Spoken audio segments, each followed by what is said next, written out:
Good afternoon, everybody. Bonjour à tous. Thank you for joining us for this media availability with Interim Chief Bell.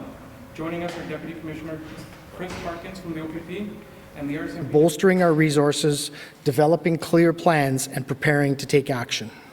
The action is imminent. In the past few days, we've been communicating directly with the unlawful protesters. We've told them they must leave, and we have warned them the consequences of disobeying these rules. We want to end this unlawful protest peacefully and safely. We are prepared to employ lawful techniques to remove the unlawful protesters from our streets. Overnight and into today, we've begun to harden the perimeter around the protests. We're installing fencing and other barriers throughout the area. In furtherance of our efforts to bring our city back to a state of normalcy, we've introduced a secured area. The secured area includes the area from Bronson Avenue to the Canal and from the Queensway to Parliament Hill. The secured area includes almost 100 checkpoints that will have police presence to ensure that those seeking entry to that secure area for an unlawful reason, such as joining a protest, cannot enter the downtown core.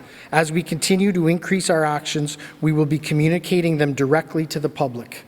We have open lines of communication with our schools and other institutions in the area. To those engaged in the unlawful protest, if you want to leave under your own terms, now is the time to do it. We've been really clear with everyone since the very beginning. It's time to go. Your time in our city has come to an end and you must leave.